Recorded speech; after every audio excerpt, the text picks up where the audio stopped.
This is Matt Brown, and you're listening to Just a Good Conversation. Capturing the slap heard around the world, hanging out in Compton in the early morning hours, fighting off death at the top of Mount Shasta is all in a day's work for LA Times photographer Myung Chun. That's Emmy winner Myung Chun. So I pull over and I go, I still see the crowd. I'm like, oh, this is a good sign. So I just ditch the car, block away, and get out with my phone. And I just start running up the street. And I can hear the cars going, oh, they're still going, and there's smoke. And so I'm just running up there. I'm going, please just keep going when I show up. I'm Matt Brown, host of Just a Good Conversation. Take a listen to our archives. My guests have ranged from all-star pitchers, sports writers, and Tampa Bay team photographer Kyle Zedeker. We really cherish the responsibility that we have because the team job is so much more than just shooting touchdowns and stuff like that. It's hearing those type of moments and being able to be like, all right, well, I'll take that and I'll make sure I get a couple of photos because in case he gets cut, you know. The rest of my conversation with Kyle can be found on our archives at justagoodconversation.com. Let's take a quick break for my sponsor before diving into part 2 of my conversation with Myung Chun.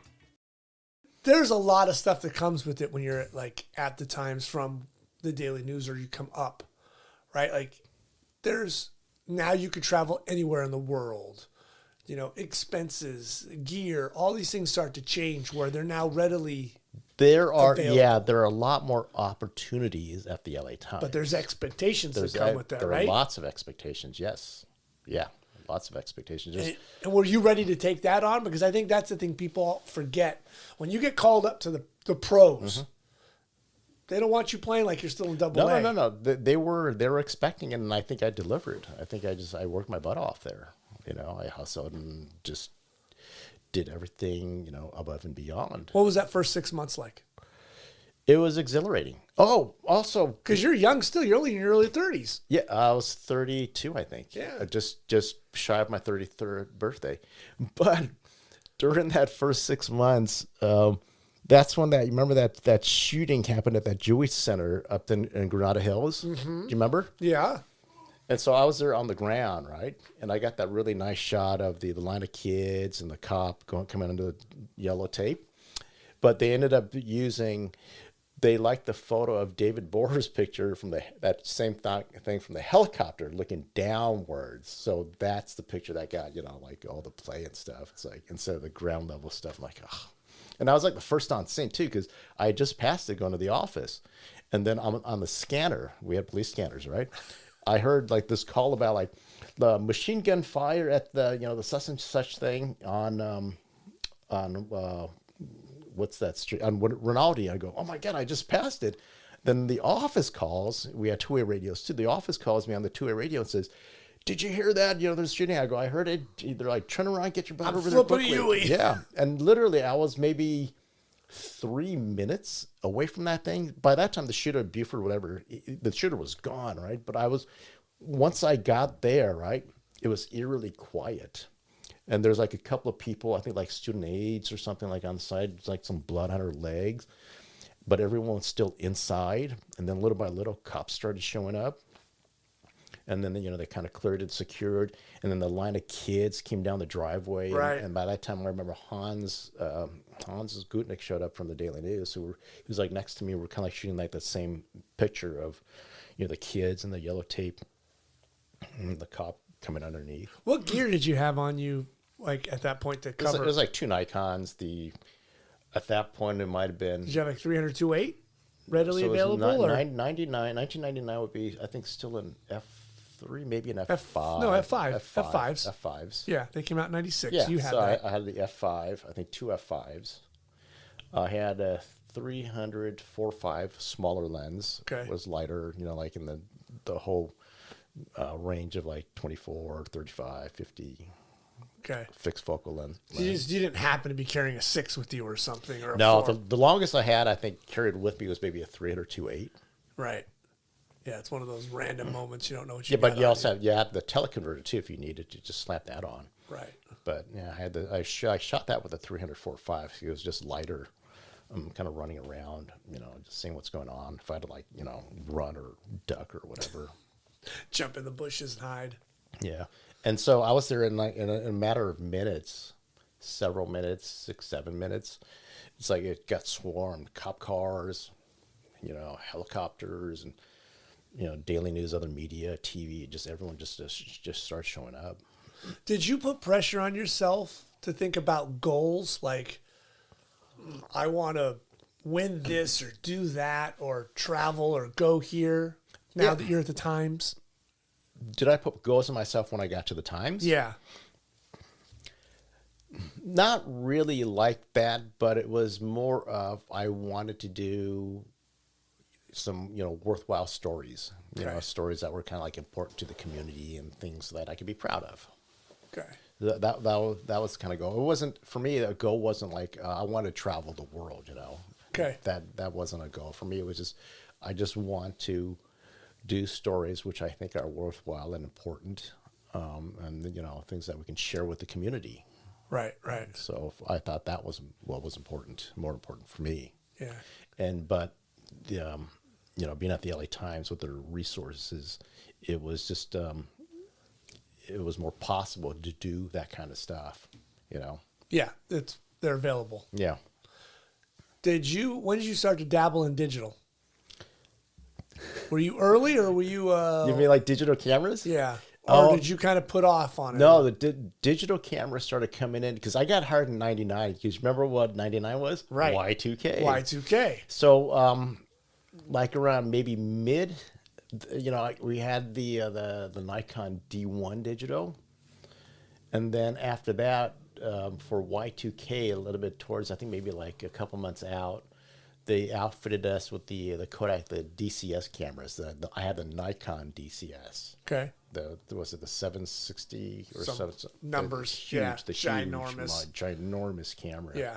Screamed carpal tunnel. Yeah.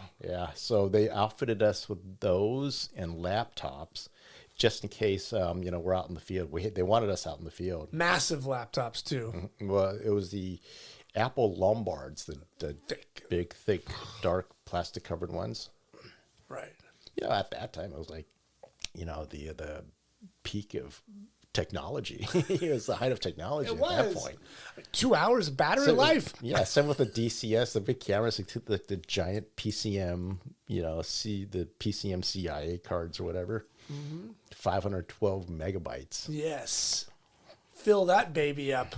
Yeah, and then on a good day, the camera would shoot like continuously, like 1.5 frames a second, and that had like a quarter second lag on the shutter, which is awful for shooting sports. And there was a magenta cast on all the pictures.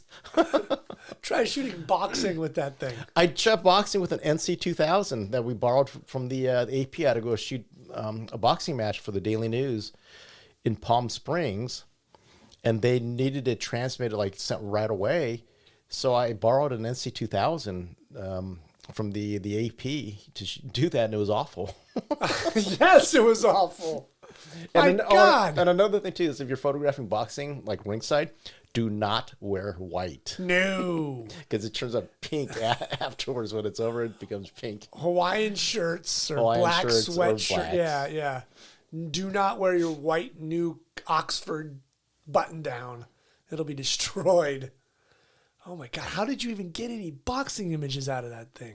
It was terrible. It was just, you had to really, really think ahead and throw a punch and just, react as quickly as you could. The lag was awful. The lag was brutal. I remember shooting a Lakers playoff game with that, and I couldn't not. Those early digital cameras, you try to shoot baseball, trying to get a bat on ball or something. No, just trying to get a ball in the frame. Yeah, soon as the player's shoulder just moved, you hit the shutter. And then hopefully maybe you got the bat and the ball in the picture.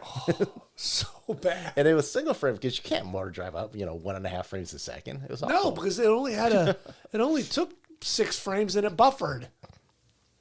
Oh, what a waste! Oh, what a waste! Digital. Oh back in the days, the early days, but that was an interesting era though. Just switching to digital after right. I mean, professionally of lifetime of film, to go to digital, and you're like, as massive as those things were, you're like, oh, this is like the best thing. I don't have to process film. I can. Is that how you embraced it? Yeah. I love digital.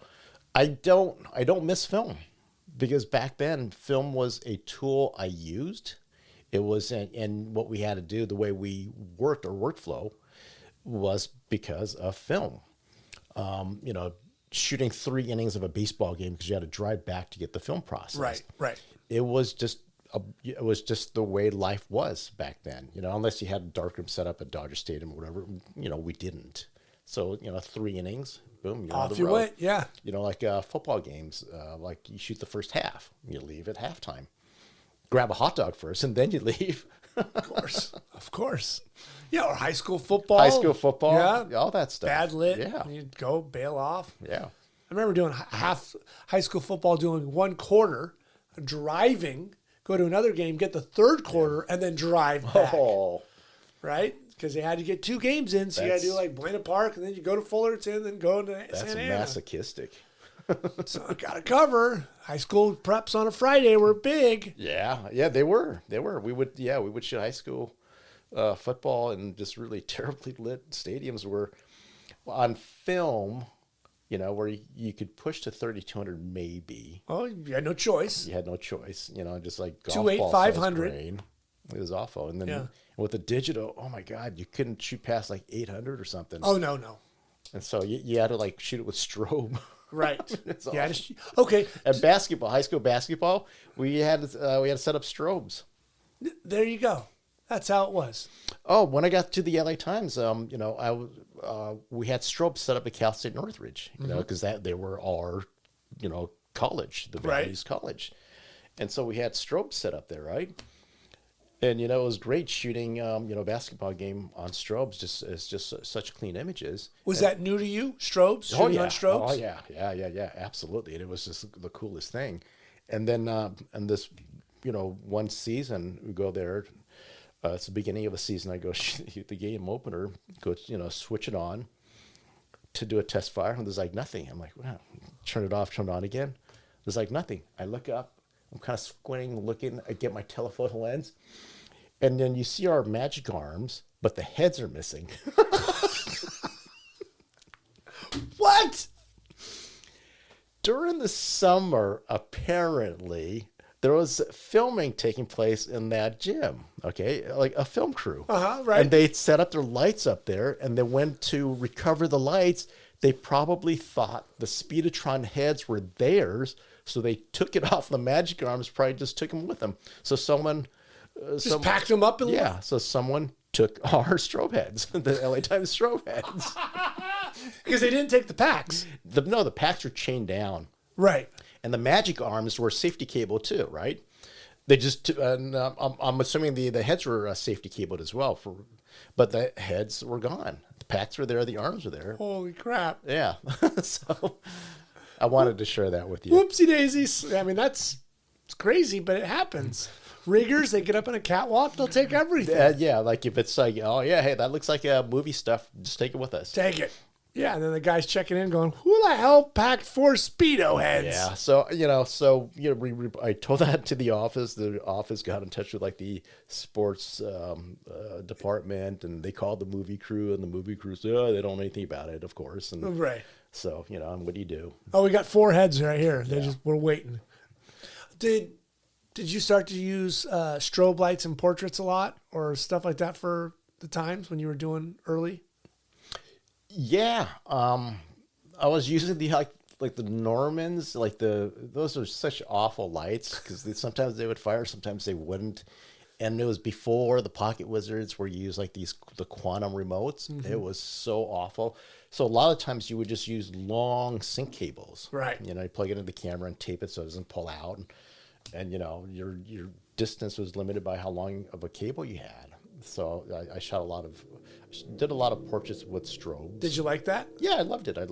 Because you're a tinkerer. I'm a tinkerer. I loved doing that stuff. Right. Just visually seeing how you can sort of jazz something up, give a viewer something interesting, something maybe they scratch their heads and they go, how did they do that? You wouldn't feel bad being locked into like a workshop for a weekend, and you would have a great time. I would love it. I would love that. Because I remember you're building this, you're doing that. I'm trying this. Well, my tinkering aspect, that's kind of come over to now a new hobby of like, woodworking, just doing stuff with your hands, which is, Right. is very rewarding actually. Oh, absolutely. Years of like pushing pixels around, on a computer and a camera. It's great, working with wood and saw, power tools. Oh, yes. No manual labor here. No, Power no, tools. Man. power tools, baby. Plug it in and go. No, there's just something just sort of satisfying and very primal about sitting there like cutting wood. But don't you feel great afterwards? I do. It's like a sense of accomplishment. You're like, you built something. I made this box with my hands. Yes. I am a man.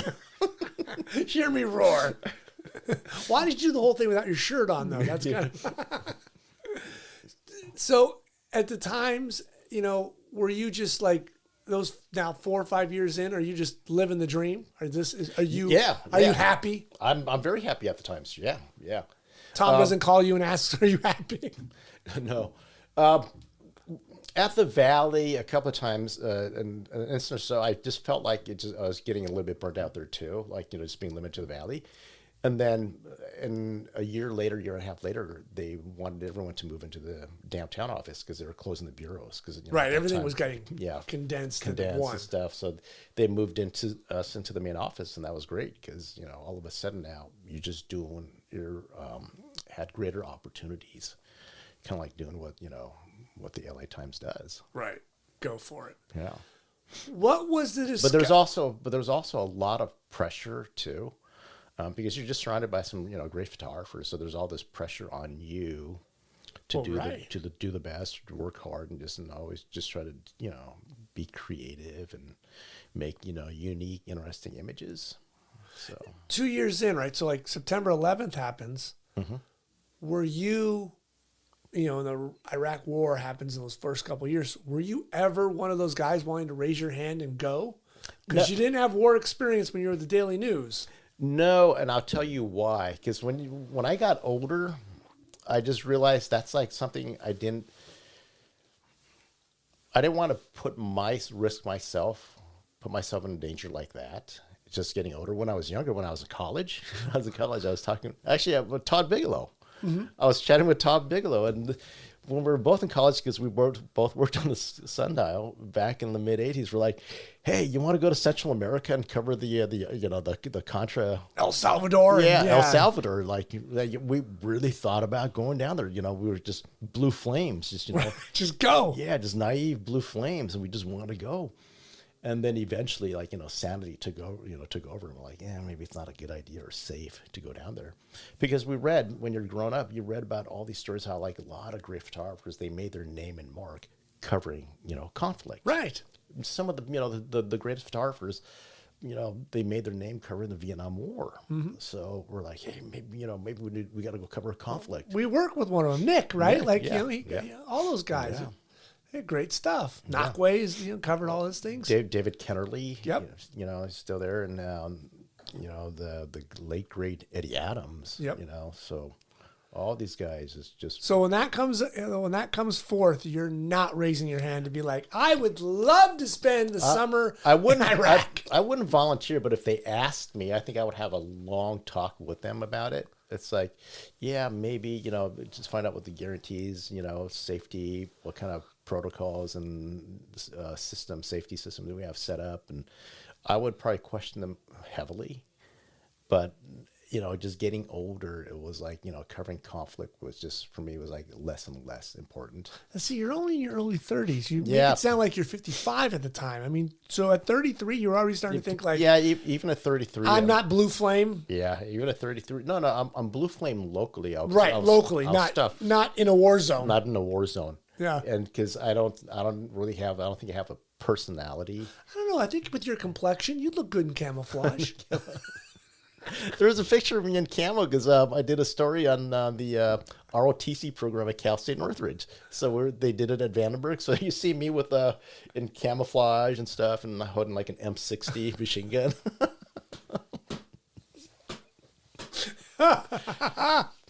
Oh, that must have been a sexy photo. That's good stuff. Yeah, That's good stuff. But So you didn't want to jump on that. No, because I think for me, I think I thought that there were other people who, personality-wise, or for whatever reason, maybe they would be better. Right. Because I saw the piece you did with Lewis and Robert and Rick. When they went, it was like 20 years later reunion. Yeah. Kind of retrospective. Yeah. And you could see, like, I've had Lewis on. It affected him, and you could see that it affected Rick. Yeah. And those are really tough things to shoot and be involved in. Your life's, always in the line. Don Barletti was on. Yeah. He was talking about how he finds out he wins the Pulitzer in a foxhole in Iraq. Yeah. He's getting bombed all over the place. We were on the phone call there where the staff was gathered in the newsroom when that call happened. Yeah. And I was like, "Hey, Don, what's going on?" He's like, "Oh, I'm in a foxhole trying to sleep." That's all. Thanks for waking me up. Oh, sorry, wrong number. We were just sorry. That's just got to be really a tough situation for you to say no. And you don't want to say no, but also you have to, I think, really think about, is this something that you think you're cut out to do? Right. Or you want to do? Well, you don't want to go there and be a liability. Exactly. Right? That's it. Right? You were young in your career. You're at the Northridge earthquake. Your head was other places. Other places. You can't be doing that in a foreign country trying to cover Marines who are getting shot at. And you're thinking about, boy, I'd like to go to Cantor's right now and get myself a nice sandwich. Pastrami. And then also, it's like I would have to tell my parents what I was going to do. And I think they would have just died inside, I don't think my mom could have handled the idea of me, going to like a conflict zone. Right. So that's interesting to think that you were thinking of your parents. What a good son you are. Well, I mean, I think, you have to think about the people around you. No, you do. You do. Yeah. Because it will affect them as well. Even if you say, I do want to go. Now your mother and father, for the time you're there, are worried sick. They're just be dying on the inside, every single day. Like, send me emails. Or let me know. Call me. Or if you miss that call by an hour, that whole, that would be the worst window. Hour, the worst window. Again, some places out there, you just can't make a call for, safety reasons and logistical reasons and stuff. And, and your parents don't get that call and you don't want them to worry. So that was another concern too. You get this odd, I guess, I don't know, call to another division in 2007 where they say, it'd be fun if we start doing videos here at the LA Times. And I like the cut of your jib. And you know what? I actually asked to do more multimedia. Because at that point, was it a lot of, we were doing was it sound? We were adding audio and into stills? It was sound slides. Sound slides. Yes. I loved sound slides. But here's fun. No, here's the thing. Okay, the whole thing about sound slides, when I was at the Daily News, right? When I was at the Daily News, I was thinking, how cool would it be if we can add, when we're interviewing people, if we can take their voice and put it with a photo. Mm-hmm. So I was thinking of sound slides before the sound slides even happened. And so for me, I was thinking about that the move to multimedia and to video, for me, was a natural evolution. It was a natural move for me, a natural growth as a photographer. So when multimedia came around in 2007, I asked to do more of it. And then they said, they made me full time. I embraced it. I loved it. For me, I thought this is great. How does that conversation go about to you and say, hey, we want to take the cameras out of your hand in a way and give you this other camera. Mm-hmm. Are you good with it? I was great with it. Were you scared? Were you worried? Yeah, I was scared. I was worried. I felt like I was giving up, my babies. Because, my whole professional career was as a still photographer. So I'm giving up still cameras for a video camera.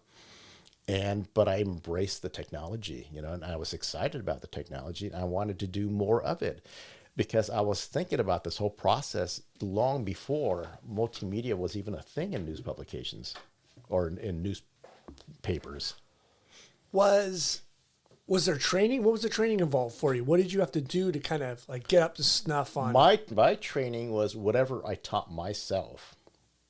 So all the video learning, I essentially taught myself. Really? You didn't Yeah. go to Platypus or Maine? Oh or no, no, nothing? no, You didn't do no! it? I didn't go to Platypus. None of that. You were just No. kind of like, I just kind of do it on my own, and if I had a problem, I will look it up, look on YouTube or Google it, read the manual. this manual you talk of. Because, there's so much more involved now. The audio, the Yeah, video, yeah, the editing. Yeah. You're exporting, right? This Yeah. was, I looked it up in 2007. YouTube hadn't even gone to HD yet. It No. was still 720. Yeah.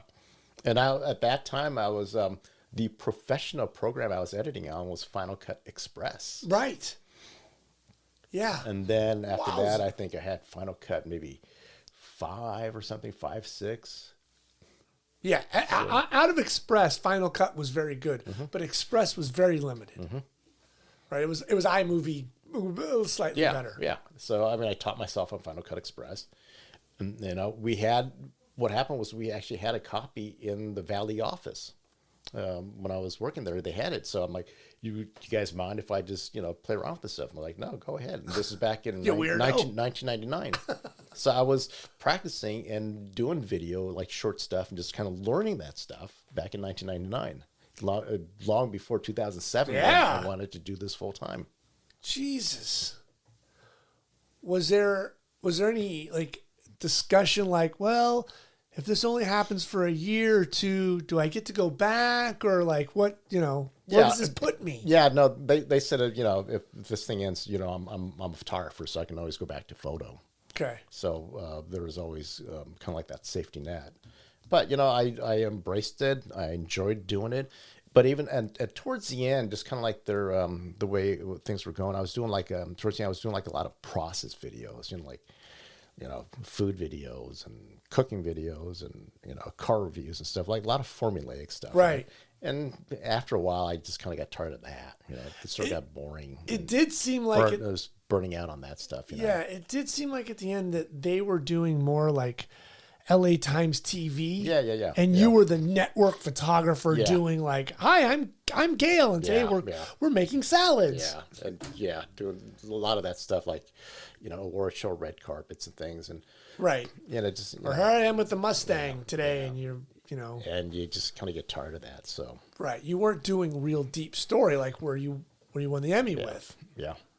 And so in 2018, I just, I asked the photo department, I say, can I be put back on the photo schedule just to get back into doing a greater variety of assignments, instead of just the car reviews again or the 11 foods. years. You did 11 years of video. Yeah, it was great. I On loved the it. cutting edge. I loved it. The experience that I had, and, it was fantastic. So, It was a lot like, it was really interesting. Like you had your career film, you go from film to digital, but in video, you go from literally like 720p to 4K. Like this huge change from what film was like to what digital is now and what video was like. If I would have showed you what a gimbal looked like in 2007, oh my God, the gimbals nowadays, like, you would kill for. yeah, what used to cost, tens of thousands of dollars, for just a few $100s, you can run around with your DSLR on it or your phone or whatever. That little DJI Pocket Pixel that literally it's the size of gum. It shoots, It's amazing technology. Yeah. And now my kind of like further evolution as a photographer is shooting with drones. Right. Drones have expanded my vision of what I can do as a photographer now. Can you imagine when you said this, your 3 trips in a day up in the helicopter, I thought, God, can you imagine covering the riots today with those drones? That'd be incredible, wouldn't it? Unbelievable. I mean, you got to do it safely. Right. But, what you could have accomplished and gotten. But even nowadays, though, when you go out and do a story, if you can get like an aerial photo, like an overall, or just some kind of like a unique visual graphic from up above. It's part of your kit now, right? Yeah, it's part of the kit, and to have that flexibility and to have that ability to do that, it just also, I feel like it just makes me a more well-rounded It's another tool. photographer. It's another tool, but it's more well-rounded Yeah, photographer. it's definitely another tool in your tool belt where you're like, I got a slot here. Now I could fill it. I love it. I love shooting with the drone. I think it's just such a great tool for what we do. Right. There's cliches to it. Oh, but yeah, when you absolutely, hit of it, course, of course. when you see something and you're like, oh, all these elements are Yeah. perfect for me, and the Yeah, shadow, yeah. the contrast, and I could never have gotten this. I couldn't have gotten this close to the helicopter, so that would have. And been a that was the other thing too. And like back in the days, when we wanted an aerial photo, we had to rent a helicopter, you know, or maybe there was like a tall building nearby that we Right. could get on the roof, you know. But yeah, back before the drone, man, if we wanted those aerial photos, we had to get a helicopter. With depending on what kind, you know, $300, $400, $500 an hour. Oh my God! You cost them a fortune during the riot. Well, but we weren't up the entire time. We would be up for maybe an hour or two, Right. and then come back, land, go up for an hour or two, come back, land, and we did All that to make one picture so your father would be happy. So it ended up in TV Guide. Tell me about the video you did that won you the Emmy. How did that come about? That was something I worked on with Barbara Davidson. It was her idea, and she wanted to do interviews with family members and victims of gang violence. Mm-hmm. And so I helped with the video portion of it. I shot all the interviews.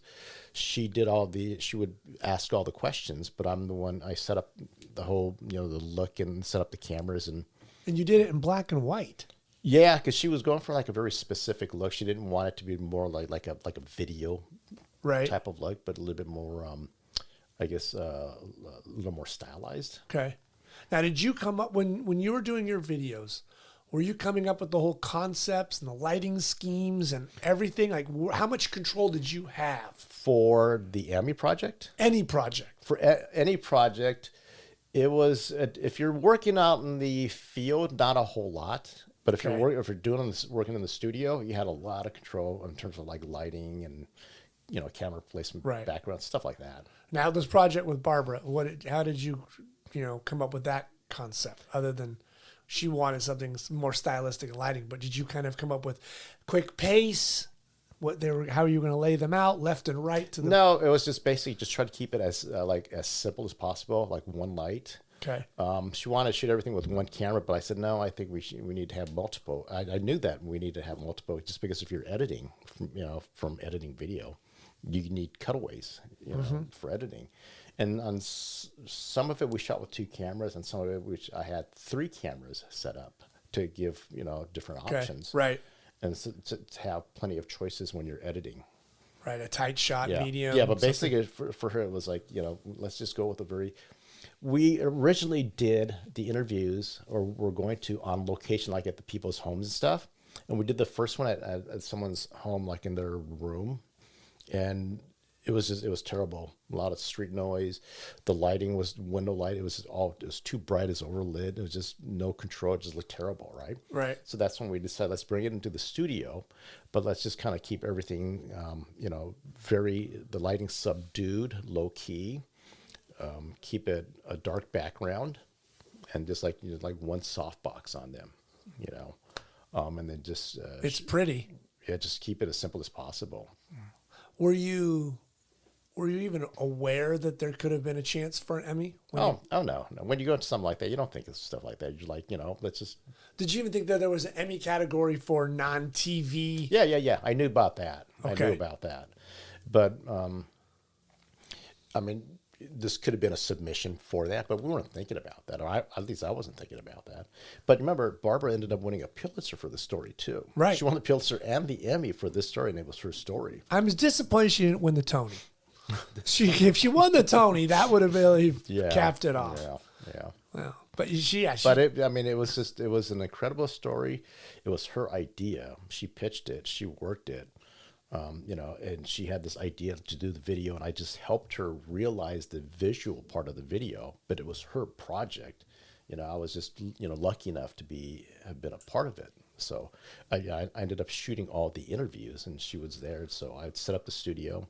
She would go pick up the subjects and bring them back to the studio, and I had it all lit and everything set, and then we just did the interview for a couple of hours with them. When they announced the Emmy winners, what was going through your head? Oh, yeah, that's pretty cool. I won an Emmy. I didn't win a Pulitzer, but I won an Emmy. And then, but Barbara wanted Pulitzer. I mean, she got Right. both, so that good for her. What did mom and dad say?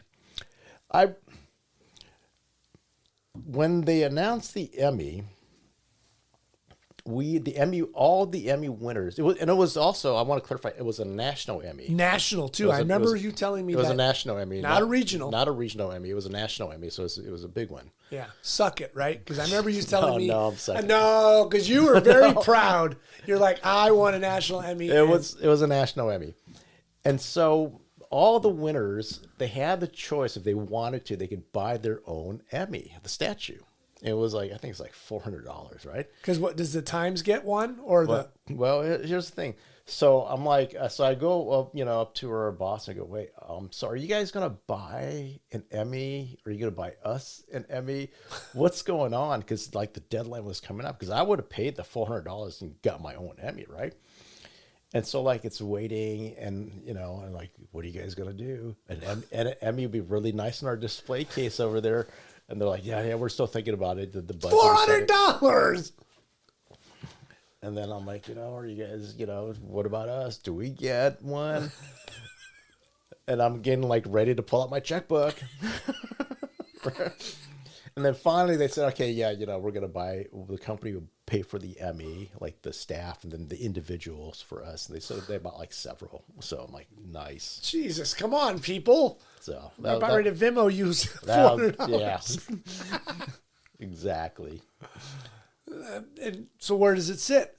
Well, for the first year, it sat at my parents' house, Okay. which is around their dining table, and that was great because they invited all their friends over to show off the Emmy, and so they're very, very proud of that. Almost as proud as the TV Guide picture. Well, it's probably right next to it. Our next TV Guide and the Emmy. So no, they were very, very proud. So the first year, it was at my parents' house. They kept it for the first year just so they can show all their friends. That was fun. That was cool. And good for them. And now where does it sit? Now it sits on a bookshelf at home.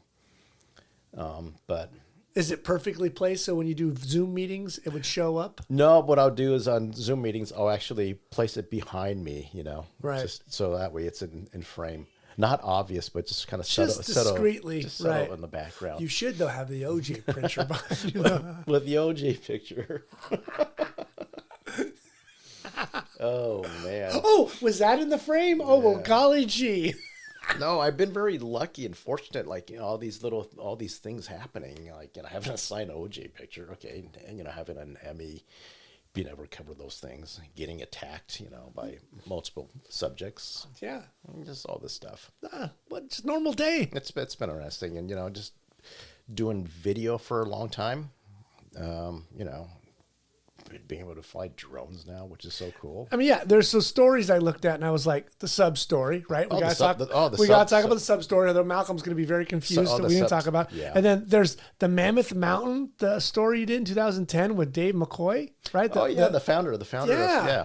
And He's a cool guy. Watching that, you can see that was still very raw video, the way it was shot. And then 2012, you went to the Olympics.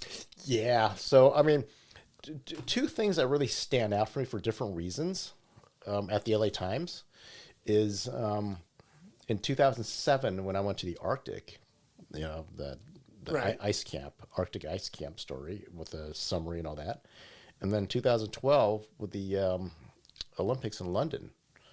And I didn't go as a credentialed photographer, so I wasn't stuck inside a stadium doing sports. We worked out some kind of a deal with like a technology company, so we had extra money to be able to send me.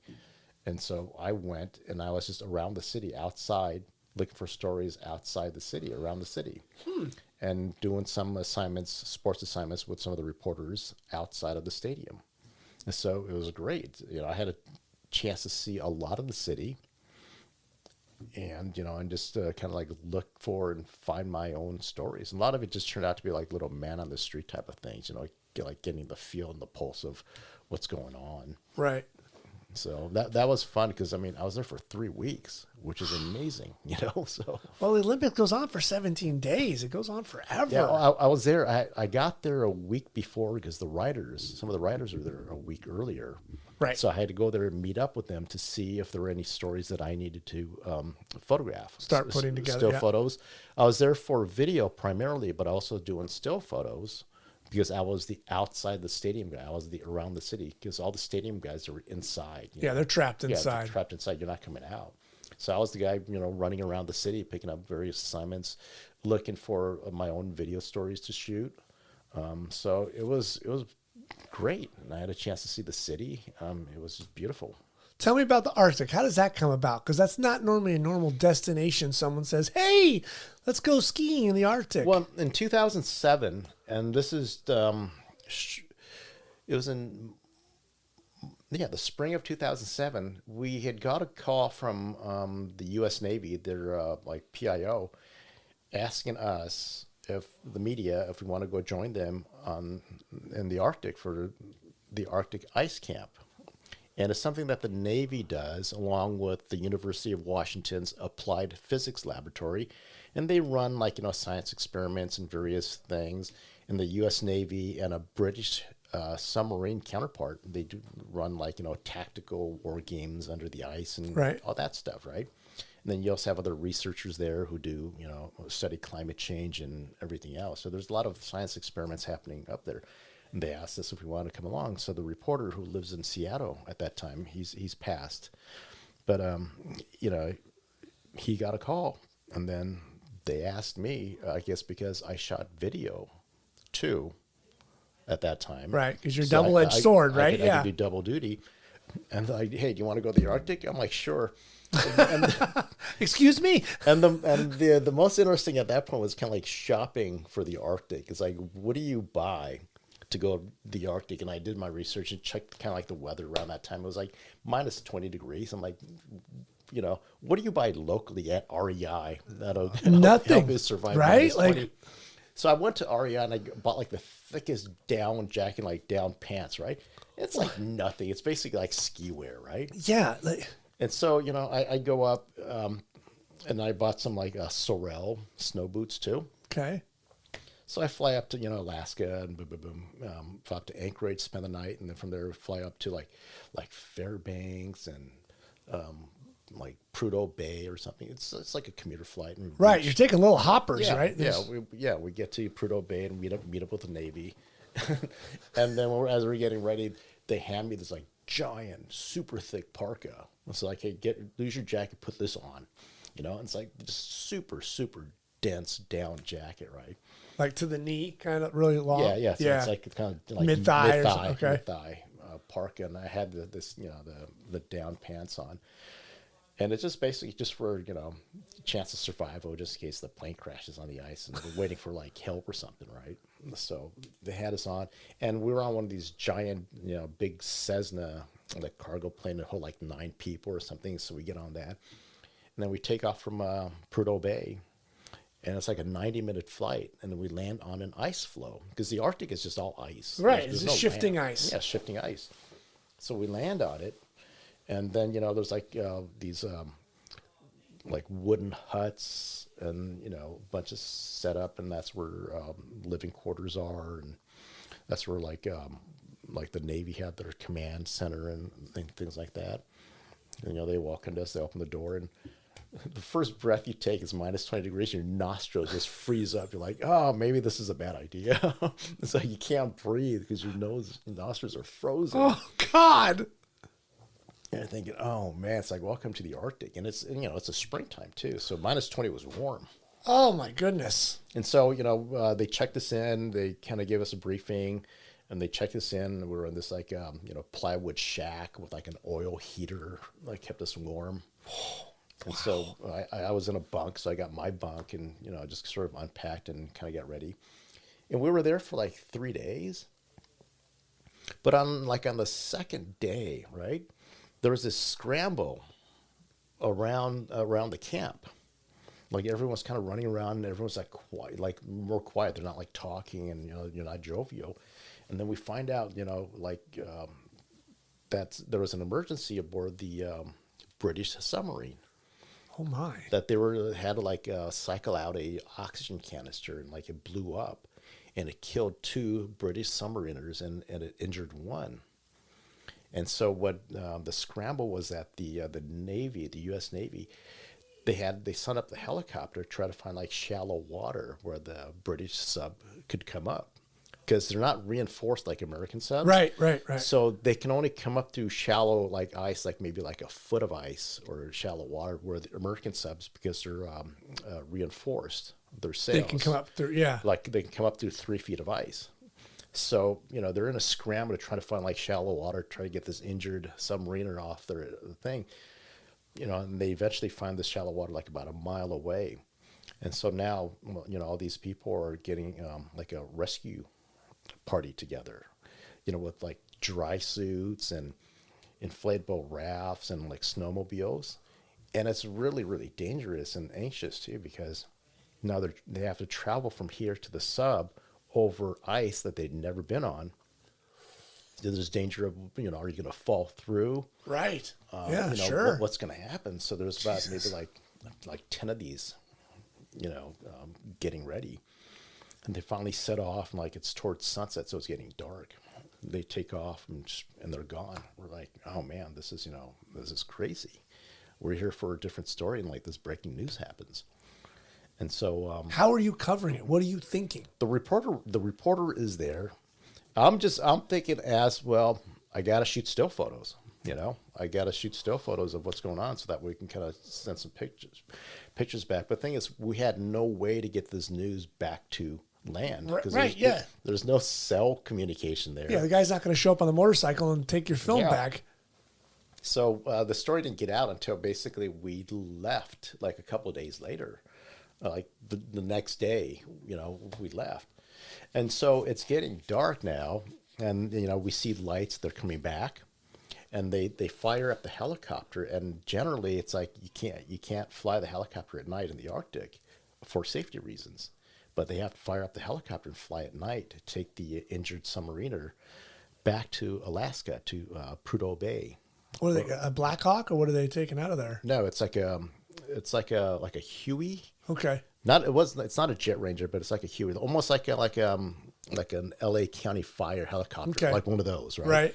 So it was a Huey. I think that's what that's called. And they bring him in, they load him up, and the helicopter takes off in the middle of the night and just, takes off. And like a few hours later, because it's about 90 minutes to land, and then like, another 90 minutes back. So 3 hours later, it comes back safely, thank God. Jesus. So it was crazy. And then the reporter did a first-person story. His name is Alex Tizon. He passed away several years ago, but those stories there about the experience, how we were there for this, and then all of a sudden this thing happened. So it's kind of a story, a crazy story that we were there, and like, How did you prep your gear and be prepared for that kind of weather? Oh, you can't. It was horrible. I had a video camera and I had a still camera. You can't really properly prep for that weather. I use things like, like those hand warmers and like a special cover to try to keep it warm, but it's so cold, it doesn't work. You keep the battery like in an inside pocket and just only pull it out when you need it. But it's so cold, right? It freezes so quickly, or it gets cold so quickly, it shortens the life. So you're just like, shooting quickly, kind of putting the battery back in your pocket. And when you go from like the cold to the heat, you got to be careful that the lens doesn't condense, because when the condensation happens, the glass is so cold, the condensation turns to ice. Basically, your lenses and stuff ice over. Oh my goodness! So that you can't. There's not a whole lot you can do, so you got to be very, very careful. Holy moly! Yeah, but living up there was just kind of interesting for that period. They said just the biggest danger was, I guess, polar bears. So before you go out, check to see if there are any eyeballs looking back at you. Okay. And then it was interesting, and so we also got a tour of the submarine too. What was that like? I mean, that must have been they surreal to think that you were going to go into a nuclear sub. yeah, and that actually happened on the morning of the second day of the thing, that emergency. 'Cause that happened later in the afternoon. So in the beginning, they sent us out to this area, and then workers had marked on this ice. It was maybe it was about 3 feet thick, but they brushed away some of the snow to like mark like a cross mark so that the sub can aim for, right? Okay. Well, it kind of got it right, but the tail was sort of off, and it started coming up where all of our equipment was, all the research equipment and photo gear. So we're like, no, and we're just like running towards the thing, and the ice is kind of undulating and buckling, and if we think it's gonna crack. And everyone's running for the gear, to grab it and get out of the way, so it doesn't crack and fall. Holy into crap! The ocean, right? And then the sub comes up. There's like a little bit of a crack like this, and it heaves again, a little bit more of a crack, and then finally it just comes up, and you see the sail, which people call the conning tower, punch up through the ice, and just all of a sudden there's like a nuclear submarine in front of you. Surprise! And then guys with chainsaws show up, and they cut through the ice so you can get into the hatch in the submarine. And so we climb down, right? And this is where the condensation problem happens. So we climb down, and it's humid down there because of all the people and stuff. Sure. And so I'm like trying to record, and the video camera, the lens, it froze up. The condensation froze up, so I couldn't shoot any video down on the sub. How long does it take? Oh, hours, because the thing's frozen. So for the entire duration, I couldn't shoot anything. And so at that point, pretty much it was done. I couldn't, even when we got outside, I couldn't shoot because the lens was basically it was ice. Oh, God. Yeah. Well, there goes that. There goes that. How was it like inside? Was it shocking? How interesting? Was it cool? It was interesting. It's obviously it's like being on a ship, like narrow hallways and corridors, and like the Navy, the sleeping quarters were like stacked 3 high, very narrow bunks. Right. And it's very, very claustrophobic. So I can't imagine like being on that sub, right, and being underwater for months at a time, knowing that you're not going to... No less 2 or 3 days, but months. Yeah, once you go down, you're not coming up for another 6 months or something. So it's pretty incredible. But one of the things is I've heard is that for motivation, good food is very important as a motivator. Right. So the ice camp, they actually flew in a chef who made really, really nice, good food, hot food and stuff. And then the submarine also, I guess, has just wonderful meals on board too to motivate the crew. I think the Navy's kind of known for that, having good food over like the Army or the Marine Corps. Yeah, you have to, just being isolated like that. You got to have good food. And you're in the Arctic, you're working minus 20-degree weather. It's like you got to have good food as a motivator. So. You just did a story I saw not too long ago, and I'm so glad I got you on because I want to talk about this. Was the Mount Shasta story? Oh yeah. Okay. Holy crap! What a nightmare for those people. Yeah. But this is okay. This is a very tough story for me. Physically, from a physical point of view. Right. That's what I thought. Walk me through this. Okay. So for the Mount Shasta story, or the writer had gone up months before, and then he encountered. Let's see. Wait. No. He was on a different hike. Okay, Mount Shasta. They experienced a death up there and falls, like multiple falls, like in one day. And it was kind of rare. It's very, very dangerous. So the reporter wanted to do a story on that, sort of like the anatomy of how all of this happened, right? Okay. And so we went up there. I drove up there. I met him there from sea level. I get up to Mount Shasta.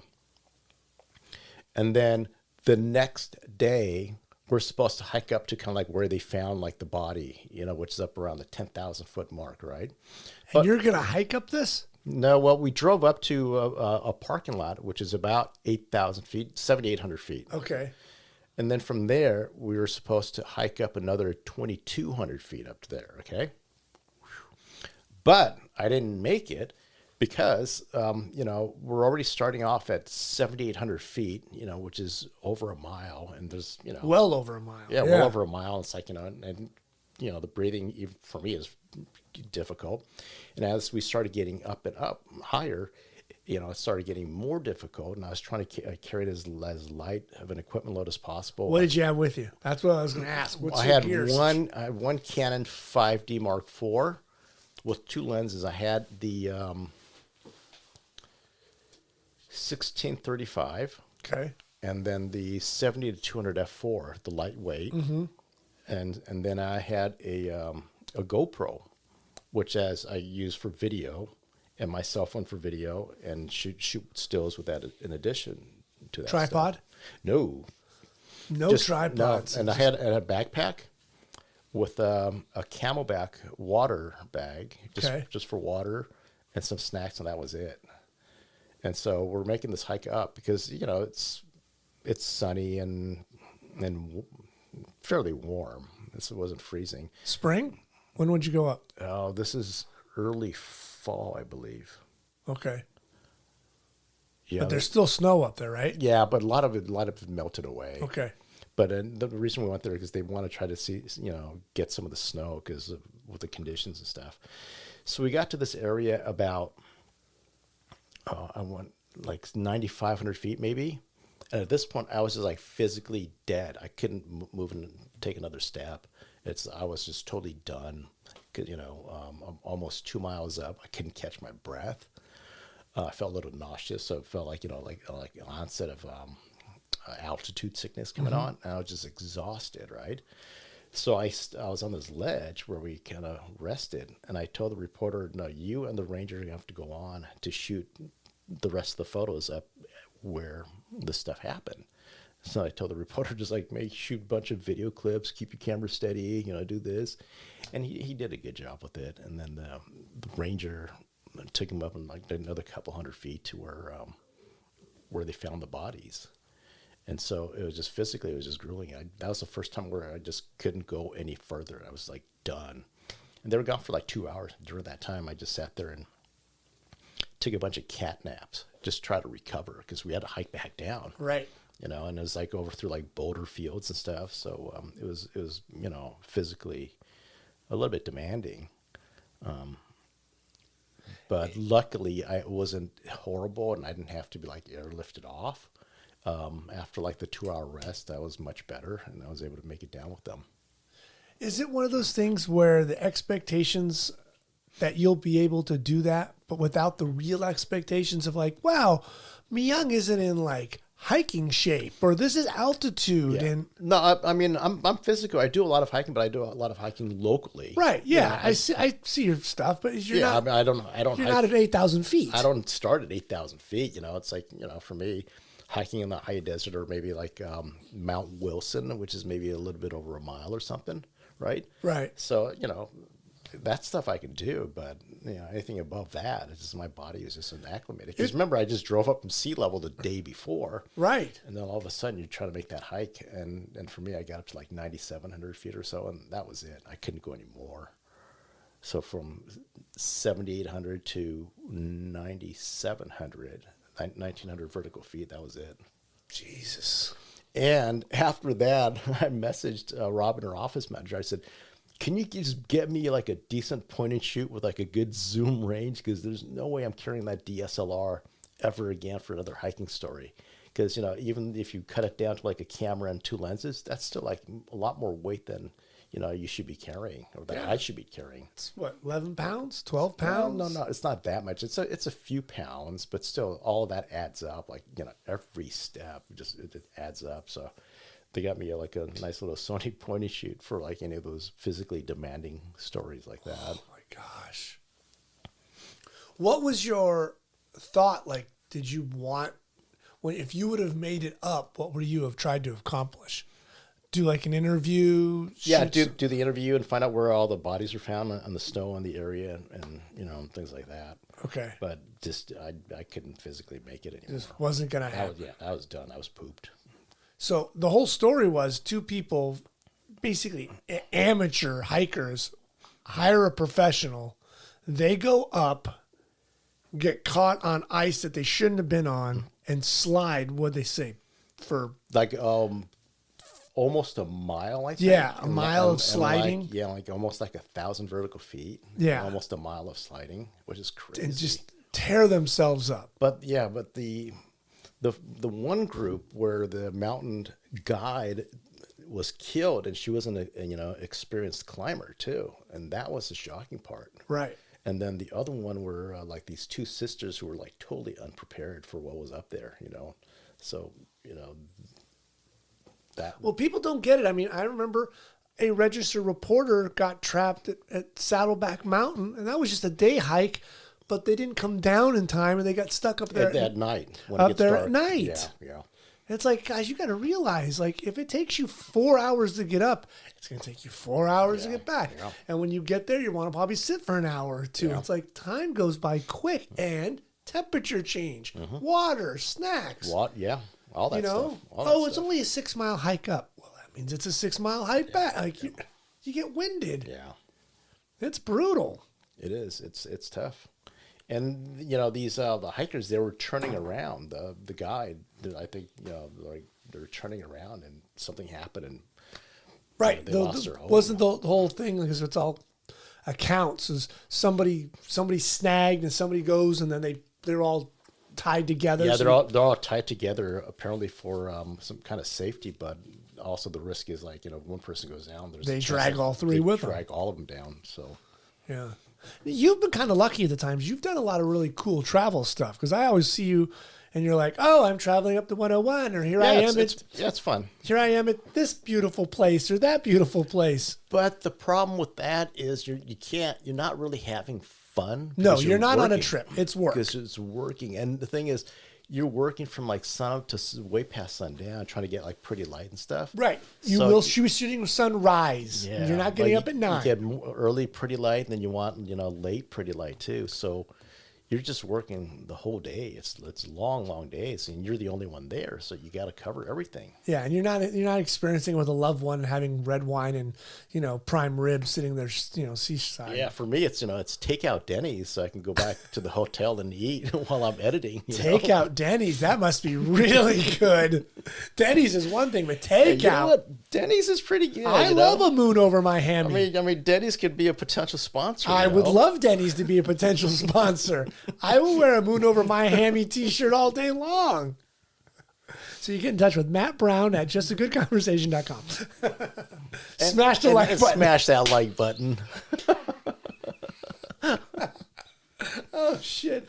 Are there any other stories you've done where, like, physically you felt like, good Lord, this is taxing? Oh, yeah. When back 2008, 2009 or thereabouts, when I hiked up to top of Mount St. Helens with the writer. Okay. And part of that story was because the mountain, it was a hiking story, and then you have to get passes and reservations and stuff like that, and that was super grueling too.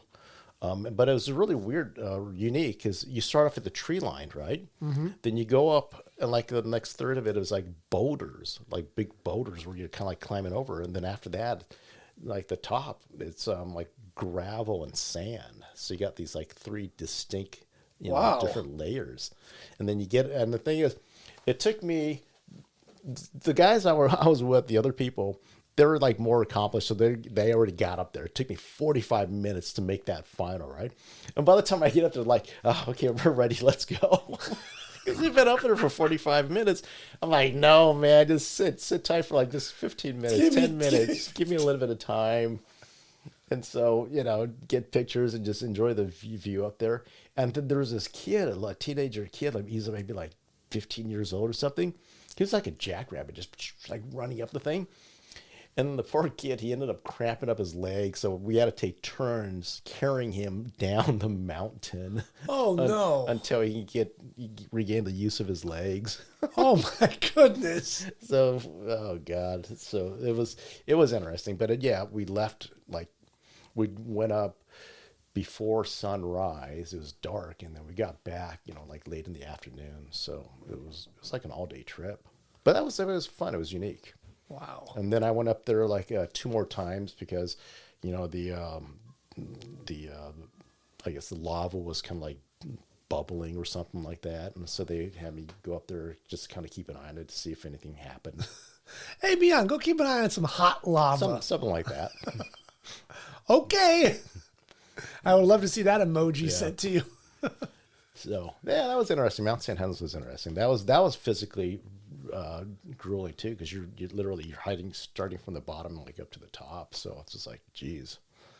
When you get back, when you come off of your video department and you move back into stills, it seemed like you started doing a lot of celebrity portraits. A lot of portraits. I missed the portraiture. I missed, doing a lot of the lighting and stuff. So it was nice getting back to that. Right, because we were seeing each other all the time at the academy and stuff, and you're tinkering with, I got this softbox and I'm doing this, I'm doing that and stuff, and you was Dave Honnold's like modifiers and things.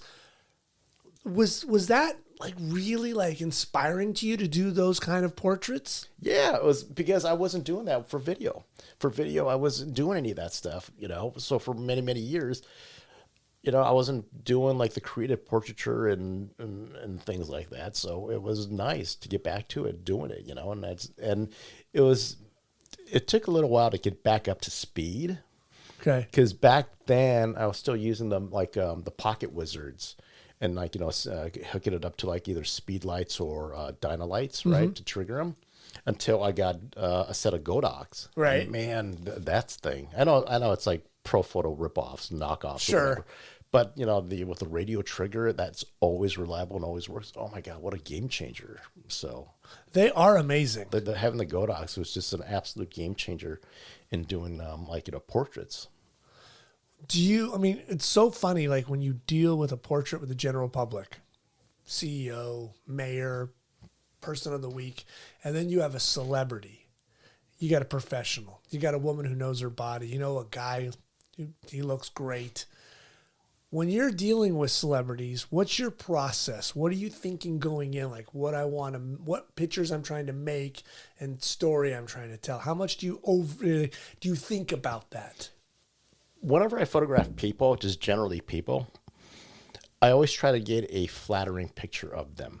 Okay. When I do their portrait, I want it to be first flattering. Okay. I'm not there to make them look bad or anything like that. I think that's just very disingenuous of me to do that. So I always try to make them look flattering, but also interesting. Mm-hmm.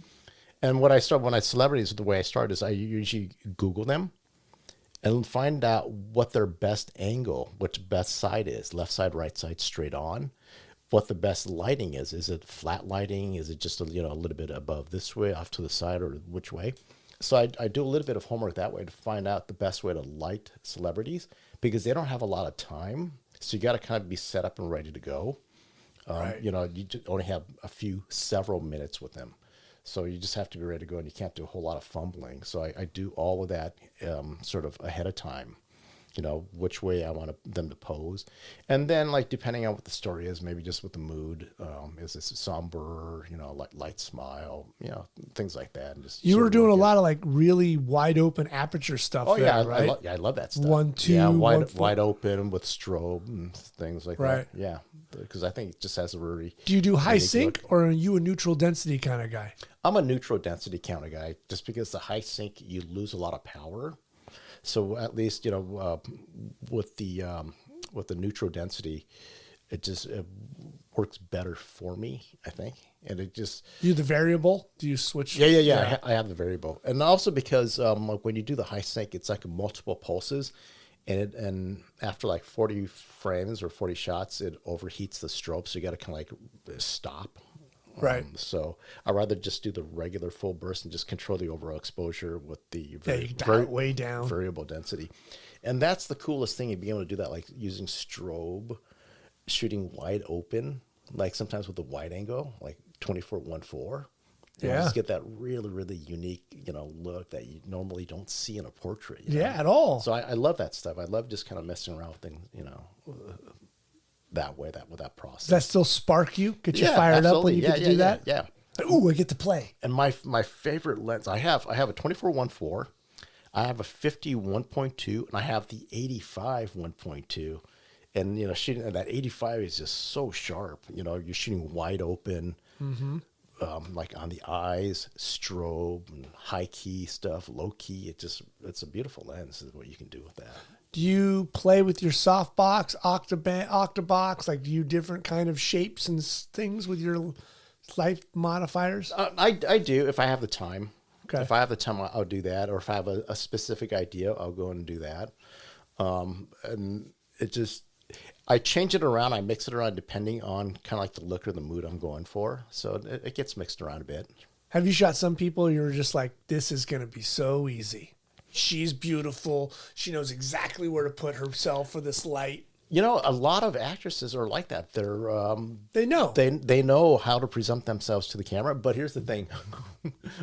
Okay, one of the most beautiful actresses back, I think, was it 2019? I photographed her. It was pre-pandemic. It was Ana de Armas. Okay. Oh my gosh, she's just beautiful in front of the camera. It's like, just you can't go wrong photographing her. Sure. But I remember that assignment specifically because on the way back to the office, I was going through Westwood. I got rear-ended. Oh, Jesus. So I equate, photographing Ana de Armas was getting rear-ended in Westwood. It could be worse, I guess. It could have been worse, but you know what? But it went from such a great thing to like one of the worst things. Like, damn it. What a bummer. It's like, what a great evening. She was so sweet and very, very gracious with her time and just very patient. And then all of a sudden, and you're on a high, you go, oh, this is great. This is, They're going to love it. They're going to love it. Then, you get rear-ended at a light. I got paperwork to fill out. Yeah, it was horrible. It was in the middle of the night during rush hour. That was the worst part. And you're pulled over and people are honking at you because you're stopped. You're like, dude, do you see the dent in the back? He hit me. He hit me. Oh, Christ. You got any suggestions you can give to dealing with portraits? Because they're always very challenging, especially very early on. When you're new to it, it's very intimidating to give direction to somebody. The best thing to do, the best advice I can give is look at a lot of examples. If you can, look at also interviews with the people. Are they outgoing? Are they friendly? Because sometimes, some celebrities don't want to chat. They just want to just get it done, boom, get it done, over with. Wham, right? bam. Yeah, over with. Usually it's part of a junket. So they're going room to room to room to room. And just, they don't want to spend a lot of time. And you can also feel it too when you get there. Can you feel the vibe? It's like, is this person not want to be here? Mm-hmm. Or is this person coming up to you, shaking your hand? How you doing? Greeting you. Yeah, and you just kind of you take it that way. And sometimes when they just kind of walk in and, hey, how you doing? They just plop down. It means they just want to get it done. Get it out of here. Yeah, get, so just work get quickly. me out of here as fast as you can. And there's always a publicist there telling you that you are out of time. Wrap it up. You are out of time. So you just got to shoot fast. Are there have been some, though, where, like Neil Young recently, I photographed Neil Young, the singer, right? Yeah. And I've heard that, even the publicists have said that he hates being photographed. He's very difficult, being photographed, right? And I was kind of ready for that, but I had all these locations like in his recording studio set up. We go from here, here, here. And he was like the nicest guy. It just seemed very patient. I mean, I didn't drag it out. How long did you shoot each spot? A couple minutes each spot. Okay. Because I had everything sort of like, set up. And right. Move to this location, lights set. Exactly. Changing my exposure, same. Yeah. Not a lot of fumbling because you don't want to waste your time. And he was actually very cordial and very gracious with that. So I was like, hey, this is cool. But also at the same time, I didn't want to abuse that, that patience. Mm-hmm. You don't want to get to the point where he's like, are you done? Yeah. Are we done here? Yeah. Because one thing I've heard from other people, other publicists, is that thank you for making this short and pleasant, and they remember that stuff too. Because when you show up, I hear stories like, oh my God, such and such publication was here. And they just dragged on and just it was just awful. So thank you for just kind of keeping it nice and tidy. Well, we're not them. We're not them. So no, I try to be respectful of them and what they're going through. Yeah. So, and if they say you have 20 minutes, I, try to do 20 minutes or under. Right. Definitely. And a junket, when they say it's 15 minutes, it means it's really 5 minutes. You know that, so you shoot fast. Right. And you just bang it. You just bang it out, man. And it's the best it's going to be. And then you do the best you can. You go there preset and just do everything and have an idea of how you want to do this. And if they don't want to do it, then you just have to call an audible and just change it on the fly.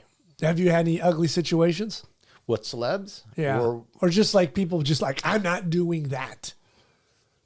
You're like, okay. I've had, man, there's so many, something like similar. I've had a couple. Yeah, where and they're they're like tough. Yeah, I've had a couple where they're like, no, I'm not going to do that. I'm not going to name names, but right. I'm not going to do that. I'm like, well, would you do this? And oh my God. Okay, the worst one was, I had to go shoot a celebrity portrait on Hollywood Boulevard. It was for a movie, and we had to go find a star, right? Okay. So Bert Hanashiro was assisting me. He volunteered. I'm like, okay, for food. Yeah, it's always for food. And so we get out there, we find the star, and the day before we, pre-light it, test shoot it, and this is the angle. We're going to have a step ladder shooting down, right? And it's going to look beautiful, right? Okay. So we get out there, and on the day of the shoot, get that early, get everything set up. The celebrity comes over. Okay, I get on this thing. And then I shoot a couple frames, and the celebrity's standing there with his hands in his pocket. I'm like, okay, can you just turn a little bit this way? No, I don't want to do that. And I go, okay, shoot a couple frames. Okay, can you take your hands out of your pocket and maybe just put it? He's like, I don't want to do that. And so I got 12 frames with a Hasselblad film. I shot film. That's how special I thought it was. I shot it with a Hasselblad film. 12 frames, they were identical. And I said, well, okay, thank you very much. We are done. 12 frames, identical. Oh, my gosh. Mm-hmm. That was probably the worst experience. But Jesus. it wasn't worst experience as in like, hurry this up. It's just, just totally uncooperative. Like, I don't want to do this. Did you have a crazy experience with Johnny Rotten in the car? That wasn't crazy in a bad way. It was a good way, but crazy. Like you had it all in a good way. He was cambered up and because we're doing a story about Johnny Rotten. I guess he had a new book coming out, and so the reporter went to pick up Johnny Rotten, and then he was going to drive him back to the office. And so what we did is I put GoPros in the car, like 3 of them, individuals and the 2-shot. And they went on the story, and Johnny Rotten ended up just telling some just crazy, crazy stories and just funny stories. And it was before Comedians with Coffee. You kind of set the tone to it. See, I got the premonition for all of this stuff. Damn it, Myung. Follow through. If I could only successfully guess lotto numbers, then my life would be complete. Lotto numbers. What would you do with $1 billion? Yeah, whatever I want. Tell me about the Oscars this year. You were involved. I guess not involved. You witnessed. You got to see. You got history. Yeah, something very, very unique. This is the first time shooting the Oscars show. I've always photographed the Oscars red carpet arrivals. Yes. So this was something new. And I was up there with 2 cameras, one with both Canon mirrorless cameras that we borrowed from Canon. And one had like a 600 on it. Another one had a 200 to 500 zoom or something, right? And that's pretty tight. So yeah, that's pretty tight. Well, the 6s, right? The 600 is about maybe like a half body from like waist up. If you're shooting the host. If you're shooting the host, yeah, right. Where they were. And then the 2 to 5 gave you some flexibility.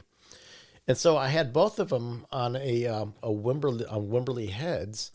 And so there was this monstrosity like right in front of me. So I had to like kind of like peer over to see what was going on. And so when Chris Rock came out, I was shooting with the 600. I was just shooting tight, right? Just waist level stuff, expressive and things like that. And then all of a sudden someone goes, "Hey, there he goes." I'm like, "What?" And I sort of like peer in between the 2 cameras, the Wimberley heads, because I couldn't see anything because it was just blocking my view. I see this figure walking up stage, and I thought maybe it was like a stage manager or someone going up. Sure. Right? And then I overheard someone say, "Hey, isn't that Will Smith?" And I'm like, "What?"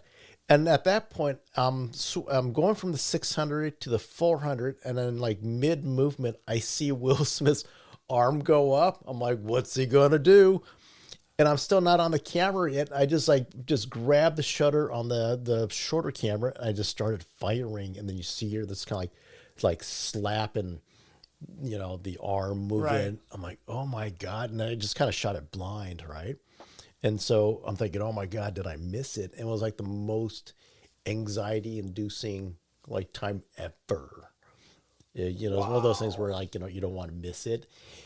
And I looked at my image and I got the follow through. So I kind of like partially missed it, but I still had the follow through and the facial expression of just Chris's getting smashed and the body language. So that still worked out. And we got that out on, out there. The editors got it and they got it out on the wires and, sent it out. So I think we're like maybe one of the first to put it out.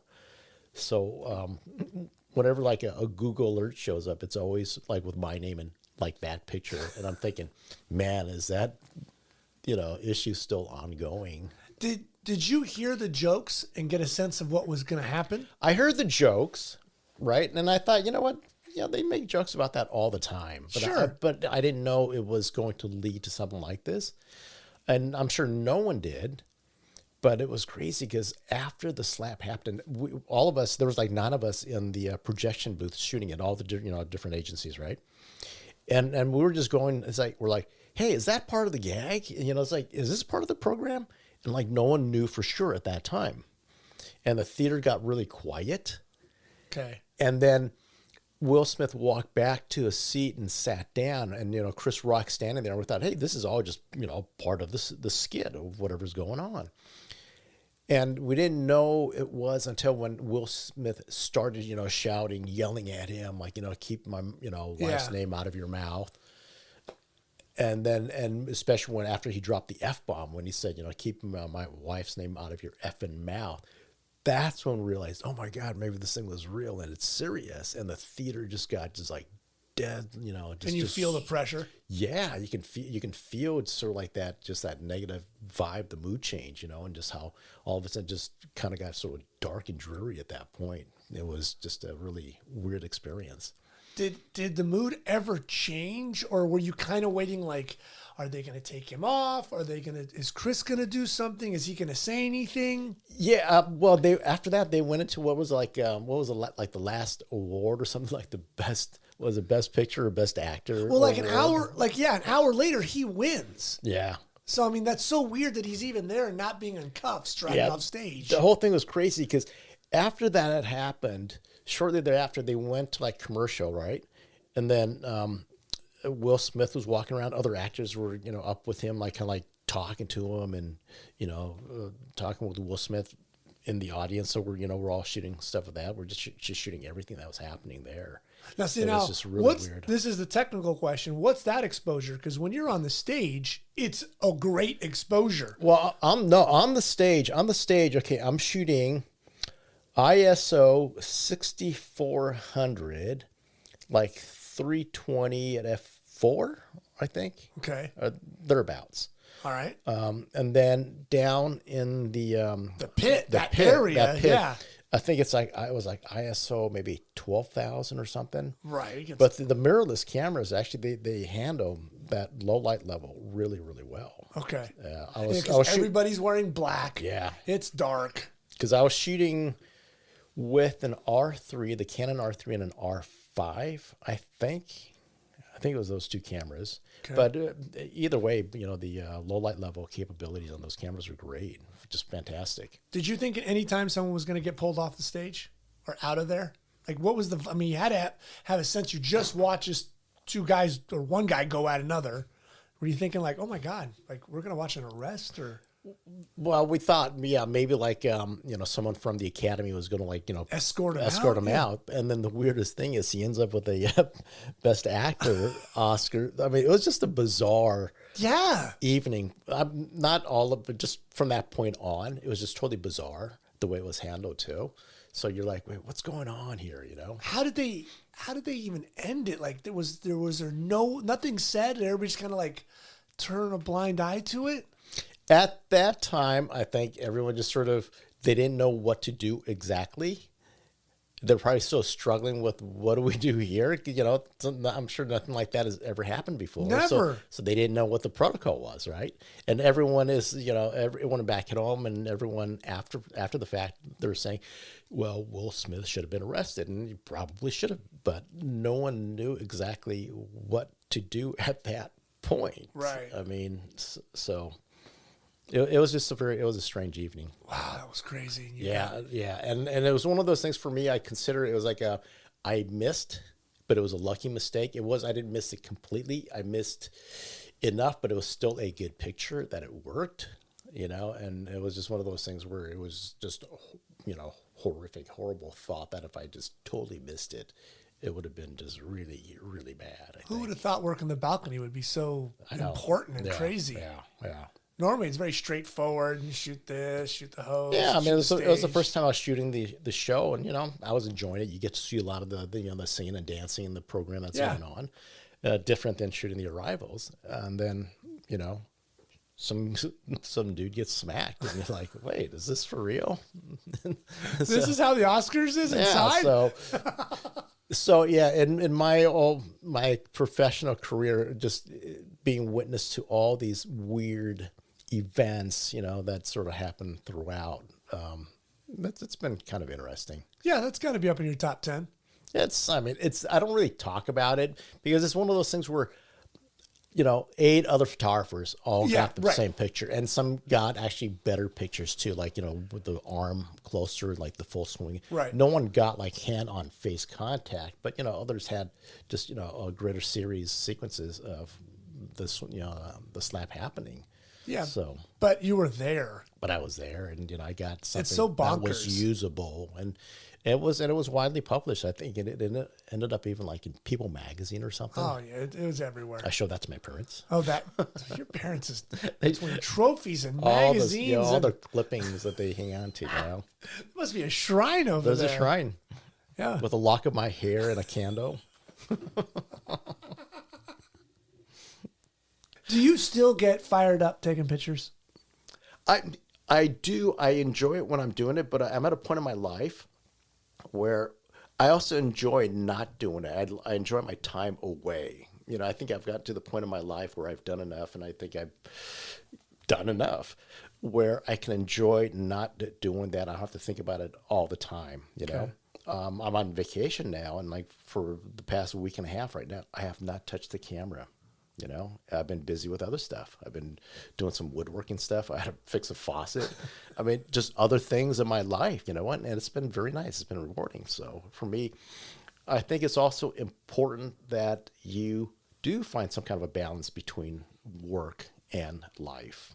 And for me, you know, it's just my life has always been my work. And for a long time, my work has always been my life. And now I am starting to appreciate the kind of like that separation, you know? Right. Yeah, I mean, it does. What we do does take a lot. Mm-hmm. Yeah, it does. Lot out of us. Sharing other people's lives, capturing them, trying to put them together. I mean, it's, you know, it's physically demanding too with all the gear. Sometimes you have to carry, like if you're, you know, doing a studio shoot, it's all the gear you got to carry. You know, physically being like hiking a mountain, be there. Can you imagine? Emotionally too, psychologically, Sure. just because there's all that pressure you put on yourself to be creative, and you're like, is this good enough? Oh my God, this isn't good enough. And you're like, you're hard on yourself. You're like smacking yourself in the head going, you know, why didn't I do this before? Or Yeah. this all the way. So there's all of that, you know, going on. So it's physically just kind of tough. What just doing gear? this What job. gear are you using now? I still have 2 Canon 5D Mark IVs. Right, I that's think your we're go-to? Yeah, I think we're waiting for to switch those out for mirrorless cameras. Okay, some R3s or something. Yeah, I think R3s, R5s, or something like that. Can you imagine? And then also, I have my little Sony RX 100 point and shoot. No, I do a lot with that. I have the iPhone 13, which I use for some summits. I did a street takeover thing back in August. Right, yeah. In Compton. I shot that with my iPhone 13 because I didn't want to stand out like a narc or Whoa, something right. out. Yeah, you just looked like some old guy standing there taking pictures of their car doing circles. But someone still thought I was a narc because I was like the only middle-aged guy out there, Right. 12:30 in Compton. Well, how did that go covering that? Were you kind of worried because you're in the middle of Yeah, a little. I mean, a little bit. You only need Yes. one 20-year-old to get a little squirrely on you. Yeah, yes and no. So, I was out there. The story was I ended up having to hang out in Compton, South LA, in the middle of the night to shoot a street takeover. That's fun. Because of a scheduling mix-up, because of a scheduling error. I was supposed to shoot the Rams-Chargers preseason game, but there was a scheduling mix-up. They're like, hey, we're going to have you do this instead. I'm like, what? Jesus. So I went for a Rams game to like shooting street takeover. So I was working with a reporter. He was like he had a list of like common places, a place where it happened, right? Okay. So I would check out like the west side of Compton. He would check out the east side, and like the different locations. We'd kind of drive around, and text each other. Is anything happening? No, it's quiet here. It's quiet there.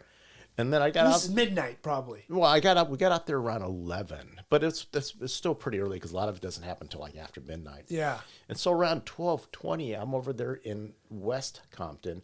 That he messages, I get a text and it says, Atlantic in Compton. And I go, okay. So I just point the car and I head over in that direction. And, even at night, it takes forever because of all the signal lights. They're not synced. So you're hitting like every red light, at 12:30 in Compton. You're like, Jesus, what's wrong with the city? And then it takes like 15 minutes to get there. I'm thinking, oh, man, it's over, right? So I pull over and I still see the crowd. I'm going, oh, this is a good sign. So I just ditch the car, block away, and get out with my phone. And I just start running up the street, and I can hear the cars going, oh, they're still going, and the smoke. And so I'm just running up there, and I'm going, please, just keep going when I show up. And so I work my way to the front, and they're just, they're just doing all the drifting and stuff. I'm taking pictures and just shooting every frame, right? And I shot it with an app on the iPhone that allows you to, shoot in RAW. And it also lets you control the shutter speed, which is very important. So I was shooting like 1/125th with the phone because of all the movement and stuff, right? And it was like all street light. And, surprisingly, the pictures turned out well. And I just shot for maybe like 20 minutes and, I kept shooting until I thought I had something because a lot of it was just sort of drifting but didn't really capture kind of like tell a story, sure. And then it finally did. There's this, a series of frames where one of them, there's the girl's like leaning out of the car with her arms out like this. There's smoke and like green lasers sort of like pointed in their direction. So that visually, it just kind of captured the mood and essence of the story. So I was happy. And then I walked back to get my drone, so I can do some night photos or the aerial photos, right? And as I was walking out, one of the drivers, he's like, young drivers, he looks up at me and he goes, hello, officer. I'm like looking at him going, wait a minute, come on. You think I'm a cop, really? I'm the only middle-aged guy out there. Why are you there? Why are you there? Exactly. You are the closest subject, that we could pick out of Yeah, you. you are a narc. How many tattoos you got there, buddy? Yeah. Yeah.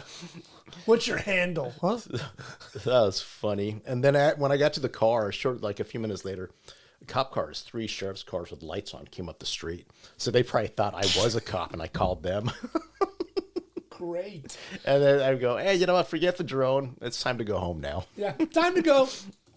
You did that, but you also did the was it the 4th Street Bridge takeover? The 6th Street. 6th Street But Bridge. not the takeover. I did some aerial photos of afterwards of like the tire marks and the aftermath. Yeah, aftermath of it. Well, are you the street guy of disasters and? No, I mean, I like cars and motorcycles, so they figure, hey, anything that's cars and motorcycle related, just give it to Send him. out to the narc. So I get to send it out to the narc. You get your Crown Vic with those little side mirrors, and you can shoot lights. Fit right in. Yep. Oh Jesus! Are there any stories you want to do moving forward? It's hard to say because I enjoy everything, right now. So it's like what really, I mean, if I had to pick an area, it would be something science related, I think. Really? Yeah. It's some kind of science related story. Slow and kind of interesting. Just, yeah, interesting. I can't pinpoint exactly, Right. but it would have to be something science field, either obviously, either climate change related or geology or physics, Right. Have you ever the space program, what's going on with the space? For me, that's just, Well, that's it's what I was going to say. amazing. You spent some time with the Navy. What about the new space program? I would hang out with those. I would love to hang out with those JPL NASA guys. Just chat about all their like Mars programs and just all these other programs that are going on. Right. It's just really, really cool. hang out with the Mars rovers and all that stuff. Or like even even them as they're like prepping some of the stuff together. But anything science related for me is just I'm really into. I dig it. If you didn't become a photographer, what would you have done? That's hard to say, really. I don't know because Doctor, lawyer. No, there's too much studying involved. Are you kidding? There's too much reading. I know two people that would have appreciated that. Yeah. No, it's hard to say because, well, at the very beginning of this, I said I thought I might join the military, right? I don't know. I could have been in the military. I could have been in something in the science field, but not an engineer. As much as I love engineering, I don't think I could have been an engineer because there's just too much studying involved. And for me, out with studying, and I don't agree. Not together. Classrooms and books and stuff. I doesn't agree with me. What about in one of the services doing what you do now in the service and covering them from like their standpoint? Oh, even like combat camera or something like Yeah. that? That would have been kind of cool because there have been very, very successful photographers who were combat camera in the military. Oh yeah, there's some great work being done with them. Yeah. I can't get them on because they're not while Yeah. they're still active. They can't do media, but I've communicated them on Instagram, and they're doing some unbelievable stuff. Yeah. Holy crap! There's a guy right now. He's the University of Tennessee photographer for the university. He's a former Marine, 20 years, and now he's the 3-time University Photographer of the Year. The guy's outstanding. His eye. Yeah, it's hard for me to say what I want to do because when I was 18, I had to make that choice. I didn't know what I wanted to do, and all I've known so far is photography, and I've loved it. I've enjoyed it. It's been very good to me, and this is all I know. So it's hard to say. Right. I don't know. Maybe a cop and bust those street takeovers. Well, you're right there. I was right there. Oh God! When was the last time you were bullied? Bullied? Yeah. Oh, a long time ago. Okay. Thank goodness. Good. Thank goodness. Good. Well, you haven't gotten bullied in this podcast, so I'm happy that. Well, thank you. It was very comfortable. It's a safe space here. But it's a different story when the mics turn off. Oh yeah, things are going to start flying, Mister. I can't thank you enough. This has been unbelievable. Well, thank you, Matt. This is great. I learned all kinds of cool stuff. Well, now that we did this, that was a good rehearsal. Should we do this for real now? Absolutely. Okay. Right Okay. after we eat. You want to hit record and we'll do this for real? Well, I have it on pause record. So it's just like the Zoom recorder. It's got the worst button function ever. You got to hit it twice to record. Oh, how many times has that bit you in the ass? Yeah. Once, and you never do it again. Yep. Oh, it's the worst. Oh, look, it's recording. It's red. No, that's red pause. Yeah. What the hell does red pause mean? Yeah. That means it was designed by an engineer who has never used the product. She's never been ever on the field. It's never been field tested, is what that's. Never. That's, It's a safety lock function button. They want to know when they record for sure, they hit it twice. Like brakes or car keys. like brakes. Hit it twice to make sure you brake properly. Thank you. This has been great. Thank you. It's been a lot of fun. You're the I've best. enjoyed. How often do I get to sit down with a national Emmy winner? I don't know. How many times? Never, because they've all been regional. They're all minor league stuff. No. This is a professional here. No. How many more years you got in you? Realistically? Yes. Well, okay. I'm 57, right? So it's 10 years on the outside, 8 years on the near side. Okay. Or Or if I win the lotto next week, I don't know. Give him 2 weeks. Don't be that give him guy. 2 weeks. I'll give him 2 weeks. Yeah. No, you know what I would do if I won the lotto? I would stick around and complain about every single assignment.